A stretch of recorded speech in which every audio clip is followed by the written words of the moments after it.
and welcome to Sew Samantha. I'm trying something new. My husband several months ago got me EQ8, the electronic quilt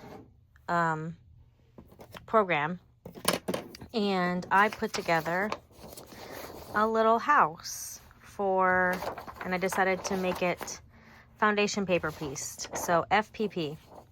I am going to try out my pattern, and if it's successful, I will attach a free pattern to this video. I'm not super well versed in FPP. I've done it, I don't know, maybe 6 times. I bought a pattern from somebody a long time ago, and it's these little tiny houses, and I use little tiny scraps for it. Love it. If you really like this one, you should look her up on Etsy. Love these ones. I want to make a whole quilt of that. But I wanted to make like a cool quilt with like different houses, like different designs. So I am going to make this one, and I'll take you along for the ride. And if you like it, download it and try it for yourself. And I'll open up my community page and you can post pictures of it if you want.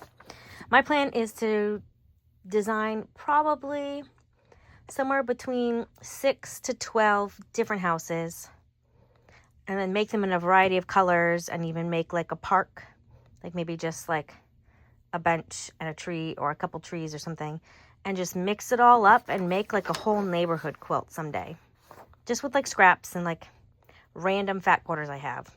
In fact, I gathered some random fabric.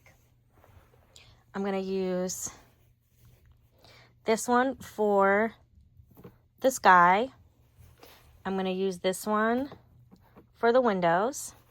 This will be the grass. I think this is going to be the roof. And this will be the front door. Just one little piece. And these pieces are small enough that you can use a jelly roll strip. So the house is going to be gray. And because I have a gray walkway right here, but I didn't want to do another gray, I'm going to do a little brown walkway. And that is going to be my house. Hopefully it turns out, but even if it doesn't, I'll probably still post it, because we've all had failures, and sometimes it just helps to see other people try something and it doesn't work out.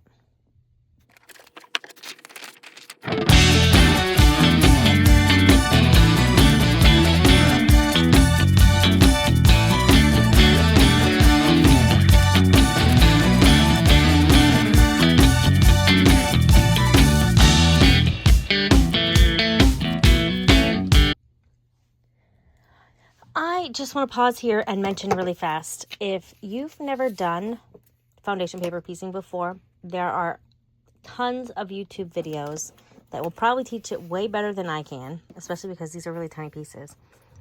But unlike hand piecing, where you see me cut very precisely and measure and everything, this is the side you sew on, and your fabric's going to be face up this way. So this is the reverse image.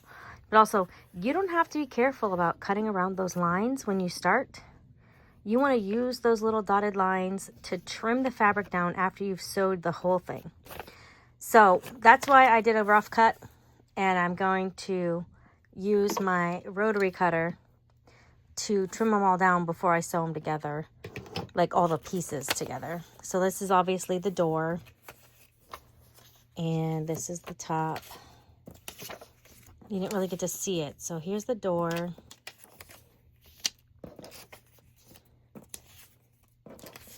There's one roof piece. There's the other roof piece. And then these windows go like this. Now really, I should have had this one be over here. But for some reason, my printer did it that way, and I thought, whatever. If it's over there, if it's over here, it doesn't make a difference.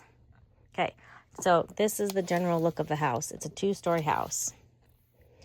And I've been playing around with some other designs, and I've made 1-story houses with like a little second room to the side, all kinds of stuff. But I just want to try this first one, see how it turns out, See if anyone enjoys making it with me. All right, on to sewing.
All right, I've already discovered a pattern piece that shouldn't really be, like, why are these two the same color? Why is it divided? Like, why am I sewing two pieces when it could be one? I will try to fix that and upload the pattern, and it'll only have one piece here, so it'll probably go 1, 2, 3, 4, and then this will just be 5. But it'll look like this when it's sewed together. And now to do, I think, what's going to be like the hardest part, which if you've done this a couple times like this, wasn't such a big deal. I've done little tiny flower pieces that were like that big. So I don't know. If you're concerned, just try it. Currently, I'm working on this, and I sewed this the wrong way. So just goes to show you that even when it's your own pattern, you might sew it wrong. So I'm going to unpick this and then do the door on the other side, put the house together. All I need to do is cut out these 2 blue squares, and I'll probably just put a spot of glue there because they're not pieced for anything. And then sew it all together after I trim it down. So stay tuned.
I have a little bit of a wonky window, but whatever. This is the block house. This is the block that I made, the house. Let's see. It is 6.5 by 6.5 because I want it to be 6 inches finished. So what do you think? House number 1. I can make this a series if you're interested. Make a bunch of different houses and trees and release the block. Sew it, show you what it looks like. And then I can make a little quilt. I'm actually quite impressed. This is my first time designing and sewing my own FPP block. I'm going to take all these out off camera. I might even leave them in until it's time to sew blocks together. But there you go. What do you think? Let me know in the comments. And thank you so much for watching.